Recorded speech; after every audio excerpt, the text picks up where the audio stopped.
Hey everyone, I hope you're doing well today. In this video, let's talk about solving two-step equations. Specifically for this video, the two steps I'm talking about are going to be two different operations. Throughout this video, we're going to solve each of these two-step equations using two major steps. Our first goal is going to be to get 0, and we're going to do so by adding or subtracting some number to both sides of the equation to isolate the variable term. After we add or subtract some number on both sides of the equation to get 0 and cancel out the constant term, our next goal is to get 1. We're going to be able to do this by multiplying or dividing some number on both sides of the equation to get a coefficient of 1. Following these two major steps, you can solve two-step equations that have two different operations. Let's go ahead and run through these 10 practice problems. If you'd like to try these out for yourself, go ahead and pause the video right now and try them on your own. If you're not feeling quite comfortable just yet though, feel free to watch me do a few before you try some on your own. Either way, I encourage you to grab some paper, something to write with, and let's do some math together. For example 1, we have x over 2 plus 5 is equal to 11. This fraction bar is division, that's one operation, and this plus sign is another operation. Now our first thing we're going to do is get 0, and we're going to do that by subtracting 5 from both sides of the equation. The reason why we want to do that is because a plus 5 and a minus 5 are opposites, and they're going to cancel out to make 0. On the left side, we have this x over 2 still, and if we combine these opposites of plus 5 and minus 5, they result in 0. So we have x over 2 plus 0 on the left side of the equation. On the right side, 11 minus 5 is equal to 6. Dropping the 0 by the identity property of addition, we can write x over 2, or x divided by 2, is equal to 6. Now, if we want to get rid of this divided by 2 to solve for x, we can do so by multiplying by 2 on both sides of the equation. On the left side, I'll write 2 over 1 since we're dealing with a fraction, and on the right side, I'll just write a 2, but notice how we're still multiplying by 2 on both sides. On the left side, these 2's will cross-cancel to make 1, so on the left side, we'll just be left with 1 times x. And on the right side, 6 times 2 is equal to 12. Now we've reached our second goal of getting 1. By the identity property of multiplication, we don't really need to write 1 times x, we can just write x instead, so our solution is x is equal to 12. For number 2, we have 5x plus 9 is equal to 24. Our first operation is multiplication between the 5 and the x, and our second one is addition, we're adding 9. To undo this adding 9 to get 0, we're going to have to subtract 9 from both sides of this equation. Combining the opposites together, or that plus 9 and minus 9 together, we're left with 5x plus 0 on the left side of the equation. On the right side, 24 minus 9 is equal to 15, so let's go ahead and write that. We took care of step 1 and we got 0. We can go ahead and now drop that 0 and just write 5x or 5 times x on the left side of the equation and say that's equal to 15. Now we're left with a one-step equation. If we're solving for x, to get rid of this 5 that's being multiplied by x, let's go ahead and use the inverse operation and divide both sides by 5. On the left side of this equation, these 5's are going to cross-cancel with each other and we'll just be left with 1 times x on the left side of the equation. On the right side, 15 divided by 5, or 15 over 5, is equal to 3. Now that we've gotten our coefficient for a variable to be 1, we finish step 2. Dropping that 1, we can say that the solution is x is equal to 3. For example 3, we have 4y minus 4 is equal to 16. We have multiplication between the 4 and y, and we have subtraction of 4. For step 1, let's go ahead and try to get 0, and to get rid of this minus 4, let's go ahead and do the opposite and use the addition property of equality and add 4 to both sides of the equation. On the left side, this minus 4 and plus 4 will cancel out to make 0 when you combine them together, so we'll have 4 times y plus 0 on the left. On the right side, 16 plus 4 is equal to 20. Dropping that 0, we can write 4 times y, or 4y on the left side of the equation, equals 20 on the right side. Now to isolate this y and get a coefficient of 1, let's get rid of this 4. Now if it's 4 times y, let's just go ahead and divide both sides by 4. On the left side of the equation, 4 over 4 is equal to 1, so we can just simplify it and say we have 1 times y on the left side. On the right side of the equation, 20 divided by 4 is equal to 5, so let's go ahead and write that. Now that we got 1 for our coefficient, we finish step 2. We can go ahead and drop that 1 now and say that our solution is y is equal to 5. For number 4, we have negative 1 is equal to e over 3 minus 7. Division is one of our operations, and subtraction is our other. So let's get 0 first. So taking a look at this minus 7, the inverse operation or opposite is going to be adding 7, so let's go ahead and do that to both sides of the equation. On the left side, negative 1 plus 7 is equal to 6, so we can go ahead and write that.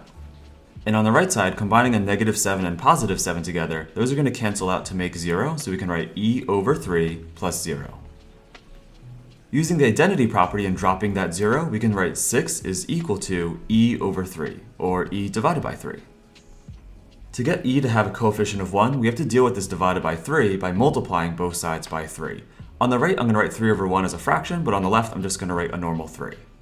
On the left, 3 times 6 is going to equal 18, so we'll write 18 equals.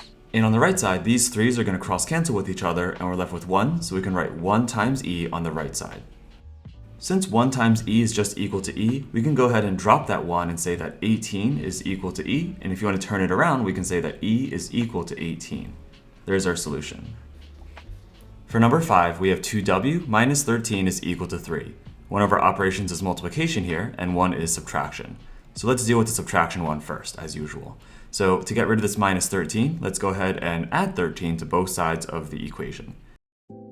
On the left side, this minus 13 and plus 13 are going to cancel out with each other to make 0, so we'll write 2 times w plus 0. And on the right side, 3 plus 13 is equal to 16.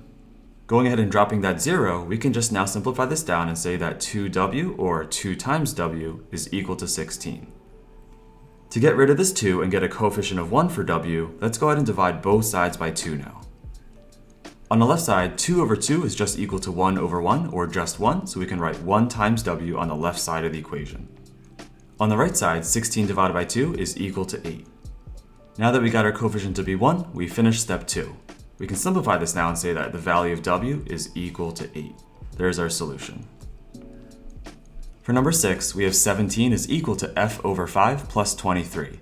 Division is one of our operations, so we need multiplication, and addition is our second operation, so we need subtraction. So let's deal with the subtraction first to get 0. So for this plus 23, the opposite is going to be subtracting 23. So let's go ahead and do that to both sides of the equation. For 17 minus 23, that's going to equal negative 6. And on the right side, those opposites are going to combine to make 0, so we're going to be left with f over 5, or f divided by 5, plus 0. So we got 0, and we can simplify this two-step equation down to a one-step and say that we have negative 6 is equal to f over 5, or again, f divided by 5. To get rid of this 5 that's underneath the f, let's go ahead and use the inverse operation and multiply both sides by 5. On the left, 5 times negative 6 is equal to negative 30.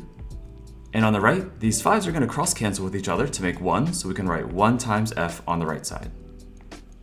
We finished step 2 and got our coefficient to equal 1, so we now know that 1 times f is equal to negative 30, or negative 30 is equal to f.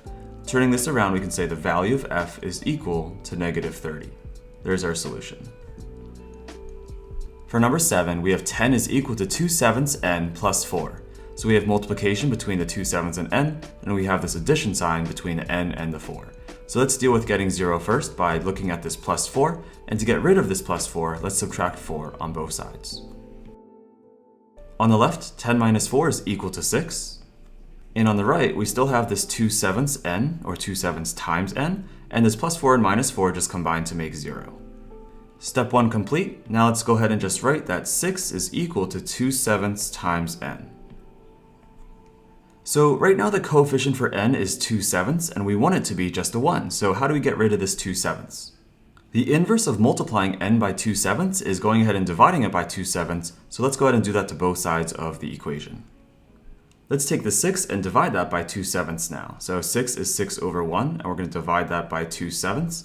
And when we divide fractions, remember we're going to multiply by the reciprocal. So 6 over 1 times 7 over 2. We can cross cancel the 6 and 2 to make 3 and 1. And then multiplying the 7 times 3 on top, that's going to equal 21. And the 1 times 1 on bottom is going to be 1. And this simplifies down to equaling 22 wholes. 6 divided by 2/7 is equal to 22, so let's go ahead and write that. On the left, we have this 22 that we just solved for. And on the right, 2/7 over 2/7 is just 1 whole, so we're left with 1 times n on the right. Now that we got 1, let's go ahead and drop it and write that 22 is equal to n, or turn it around and say that n is equal to 22. There's our solution. For number 8, we have negative 6 is equal to c over 4 minus 8. Here's division and here's subtraction. Let's go ahead and get 0 first by dealing with the opposite of minus 8, which is going to be adding 8 to both sides of the equation. Negative 6 plus 8 is equal to 2, so go ahead and write that. And on the right side, this -8 and +8 are going to cancel out to make 0, so we'll have c over 4, or c divided by 4, plus 0 on the right side. Dropping it using the identity property, we have 2 is equal to c divided by 4. To solve for c, let's go ahead and do the inverse of dividing by 4, which is going to be multiplying by 4. Let's go ahead and do that on both sides of the equation using the multiplication property of equality. 4 times 2 is going to equal 8, so we'll go ahead and write that on the left side. And on the right side, these 4's are going to cross cancel to make 1's, and we're going to have 1 times c on the right. Dropping that 1 using the identity property, we can go ahead and say that 8 is equal to c, or c is equal to 8. There's our answer. For number 9, we have 9 minus x is equal to -4. While this one looks like it only has one operation, it still technically has two. First, realize that this 9 is a positive 9, and it's technically being added onto this -x. And second, notice how there's actually technically a -1 that is a coefficient for this x that's being multiplied by it. To get rid of this plus 9 on the left side, we're going to start by subtracting 9 on both sides of the equation. Combining the plus 9 and minus 9 together with each other to get 0, we'll have -1 times x plus 0 on the left side of the equation. On the right side, -4 minus 9 is equal to -13. Subtracting 9 on both sides, we got 0, so we can simplify this and say we have -1 times x, or -x, on the left side, and that's equal to -13. Well, we have a coefficient of -1 for x right now, we want a positive 1, and we can do that by dividing both sides by -1. -1 over -1 is just equal to 1, so we'll have 1 times x on the left side of the equation. On the right side, -13 divided by -1 is equal to positive 13. It's nice we got our coefficient to be 1, so we can go ahead and drop that and say that x is equal to 13. There's our solution. And here we have number 10. We have 7 is equal to 5/6p minus 8. So we have multiplication as one operation here and subtraction for our other. Dealing with the subtraction first, to get rid of this -8, let's go ahead and add 8 to both sides using the addition property of equality. 7 plus 8 is going to equal 15, so we'll have 15 on the left. On the right side, that -8 and +8 are going to cancel out with each other to make 0, so we'll have 5/6 times p on the right side, plus 0. By adding 8 to both sides, we got 0, so we finished step 1, and we can simplify this equation to say 15 is equal to 5/6p, or 5/6 times p. At this point, the coefficient for p is equal to 5/6, and to get it to be 1, we have to go ahead and divide both sides by 5/6. Dividing 15 by 5/6, 15 is 15 over 1 as a fraction, and we're going to divide that by 5/6. And remember, when we divide fractions, we're going to keep the first fraction and leave it alone, and multiply by the reciprocal of the second, which is going to be 6/5. We can go ahead and cross-cancel that 15 and 5 and make a 3 and a 1 using those common factors, and then 3 times 6 is going to equal 18, and 1 times 1 is 1. So 15 divided by 5/6 is equal to 18. Let's go ahead and write that in now. We're going to have 15 on the left is equal to, and on the right, this 5/6 and 5/6 just cancels out to make 1, so we're left with 1 times p. We got our coefficient for p to equal 1, which means we now solve for p, and we can write p is equal to 15. There's our solution. Hopefully, after these 10 detailed examples on two-step equations, you feel a lot better about solving them. If you found this video on two-step equations helpful, you can also help out this channel if you want to with 2 easy steps. For step 1, go ahead and click that like button, and step 2, leave a nice comment in the comment section down below. As always, keep up the great work, and I'll see you in the next one.